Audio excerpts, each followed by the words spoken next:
Just 7 days left to the repeat presidential election, and we have some breaking news for you right now. Commissioner Roselyn Akombe of the Independent Electoral and Boundaries Commission has resigned. Commissioner Roselyn Akombe has resigned. We'd just like to read part of that statement right here for you now. And I'll just go to my touch screen, please.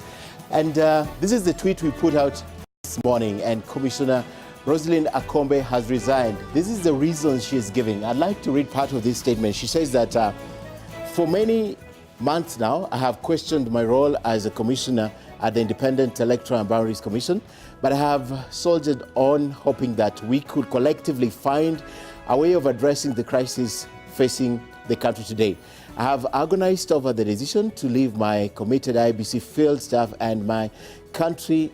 My decision to leave the IEBC will disappoint some of you, but it's not for lack of trying. I have tried the best I could do given the circumstances. Sometimes you walk away, especially when potentially lives are at stake. The Commission has become party to the current crisis. The Commission is under siege.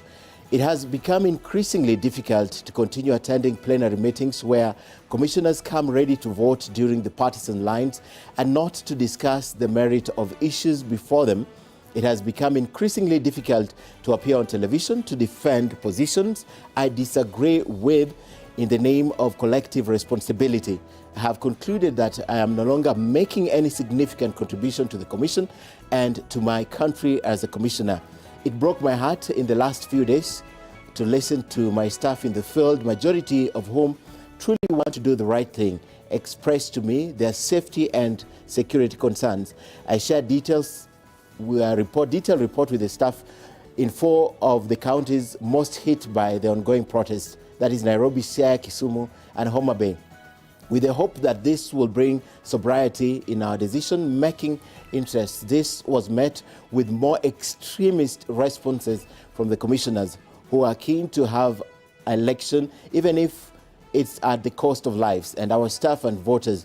It's unacceptable for any party to disrupt, attack, and injure our staff in Mumias, Bungoma, Homa Bay, Siaya, and Kisumu as they did. These acts must be condemned by all, and the action taken against the perpetrators. Now, the statement continues to say that I acknowledge that the Supreme Court gave orders to organize presidential election within 60 days. The current political condition did not exist on the 1st of September when the order was issued. It will therefore have been logical for the Commission to be frank to Kenyan people and clearly giving a free, fair, and credible election. It's critical that all political actors and commissioners take a pause to review where we are leading this country. It's not too late to save our country from this crisis. We need just a few men and women of integrity to stand up and say that we cannot proceed with the election on the 26th of October 2017 as currently planned.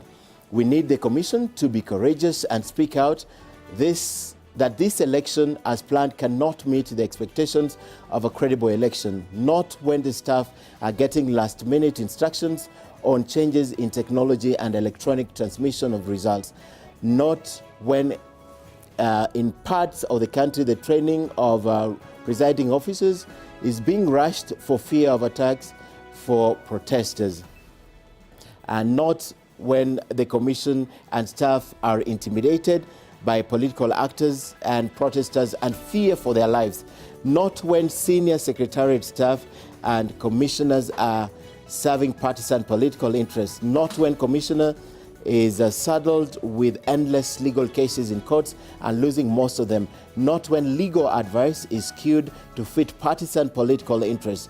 The Commission, in its current state, can surely not guarantee a credible election on the 26th of October 2017.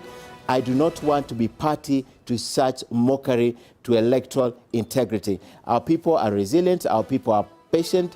What we are faced with today is a political crisis that cannot be solved by the Commission alone. Let us solve the political crisis we have at hand and then chart the way forward towards a credible presidential election. The lessons from 2007, 2008 are still fresh, lest we forget.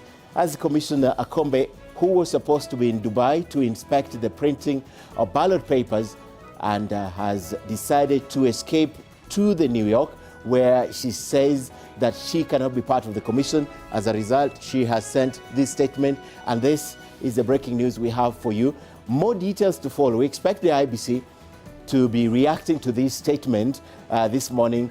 With the exit of commissioners, we also expect legal experts to explain to us the status of the commission and what is likely to happen going forward. But this is the breaking news we have this morning for you. Commissioner Akombe, Roselyn Akombe, has resigned as a commissioner of the IEBC.